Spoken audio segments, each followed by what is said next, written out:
हे सगळं जग म्हणजे सगळा तमाशाचा सेट असतो तसं वाटतं. आपण लोकांना काही सांगितलं, काही डायलॉग मारले, कशा पद्धतीने डायलॉग मारले तर लोकांना खरं वाटलं. मला कधी कधी आश्चर्य वाटतं. मी केलेली कामं गेले 2014 ते 2018 ह्या काळात केलेली कामाचं क्रेडिट ते आता सांगतात की मी केली.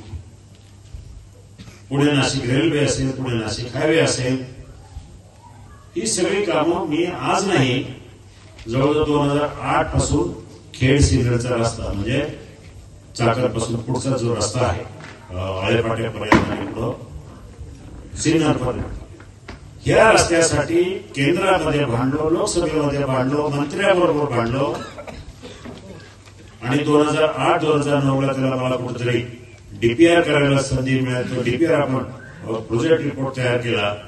2013 त्याचं टेंडर निघालं आणि 2018 पर्यंत आपण सगळे बायपासेस आणि रस्ता पूर्ण केला.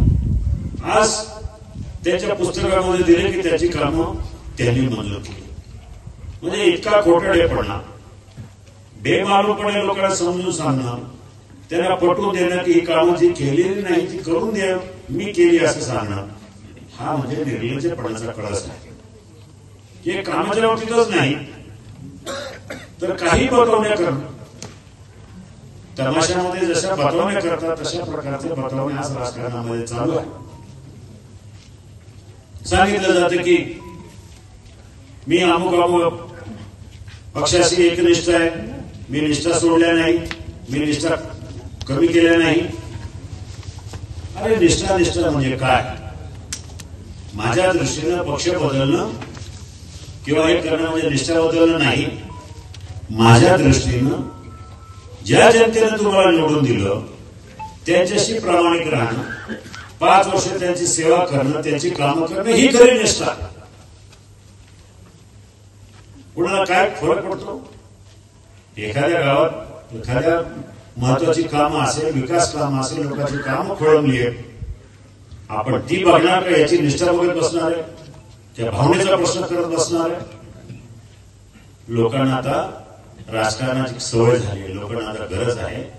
मला माझ्या गावामध्ये पाण्याचा प्रश्न कधी सुटेल, माझ्या गावामध्ये रस्त्याचा कधी प्रश्न सुटेल, हे दृष्टीनं महत्वाचं आहे. लोकांना राजकारणामध्ये इंटरेस्ट नाही. कोण कुठं गेलं आणि कोण कुठं राहिला याच्यापेक्षा माझ्या गावाला काय मिळालं, मला काय मिळालं, माझ्या शेतकऱ्यांना काय मिळालं, ह्या गोष्टी महत्वाच्या असतात. आणि म्हणून त्यांनी निष्ठेत मी एकनिष्ठ राहिलो. निष्ठेला काही उगाच आपल्या खोट्या बातावणी करण्याचा अर्थ नाही. मी सुद्धा माझ्या दृष्टीनं मी माझ्या पक्षाशी एकनिष्ठ राहिलो. माझ्या पक्षानं सांगितलं, भाजपनं सांगितलं, शिवसेनेनं सांगितलं, राष्ट्रवादीनं सांगितलं, या तिघांनी म्हणून मला सांगितलं की तुम्ही ही जागा राष्ट्रवादी काँग्रेस पक्षाला जाते, म्हणून तुम्ही राष्ट्रवादी काँग्रेस पक्षामध्ये प्रवेश करा आणि तुम्ही निवडणूक लढवा. मी त्यांच्यासारखे 5 पक्ष बदलले नाही.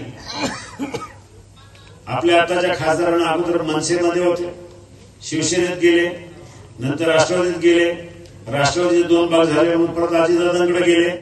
अगदी ताटपणानं आणि जो शब्दाला दिलेल्या शब्दाला जागेला असणारे आपले पालकमंत्री, राष्ट्रवादी काँग्रेस पक्षाचे राष्ट्रीय नेते आदरणीय अजितदादा पवार, एकदा शब्द दिला की तो पक्का. मुख्यमंत्र्यांची ताकद आपल्या पाठीमागे राहणार, उपमुख्यमंत्री देवेंद्रजी फडणवीस यांची सुद्धा ताकद आपल्या पाठीमागे राहणार. राज्यामध्ये हे सरकार, केंद्रामध्ये ते सरकार, मग मध्येच असा लुडबुडणारा खासदार कशाला आपण निवडून द्यायचा? काय त्याचा उपयोग काय होणार? तो काय करणार काय? मग लोकांची फसवणूक करण्यासाठी, त्याच्या ऐशोआरामासाठी खासदारकी द्यायची की रात्र दिवस लोकांसाठी कधी उपलब्ध असणारा खासदार म्हणून 15 वर्ष तुम्ही मला पाहिजे. 15 वर्षात मला वाटत नाही मी दौलतनाना कमीत कमी 3-4-5 वेळा या गावात आले. 15-20 वर्षात असा खासदार तुम्हाला पाहिजे किंवा तुमच्या अडचणीला तुम्ही जर फोन केला रात्री अपरात्री तर तुमची कामं नाही झाली तरी तुमच्याशी प्रेमाने तरी बोललं पाहिजे. आज तुमच्या एखाद्या वस्तीचा ट्रान्सफॉर्मर जळाला, शेतीची लाईट गेली, पिकाला पाणी द्यायला लाईट नाहीये, अशा वेळेला शेतकरी हवालदिल होतो की आता काय करायचं. अशा वेळेला आमदार खासदाराला फोन केला, त्यांनी जर प्रतिसाद दिला आणि अधिकाऱ्याला धमकावून सांगितलं की तिथं डीपीला तातडीनं मंजूर करा, दुसऱ्या दिवशी डीपी येतो. हे करायला तुम्हाला खासदार पाहिजे. आणि खासदार तुमचा फोन उचलत नसेल तर त्याला उपयोग काय?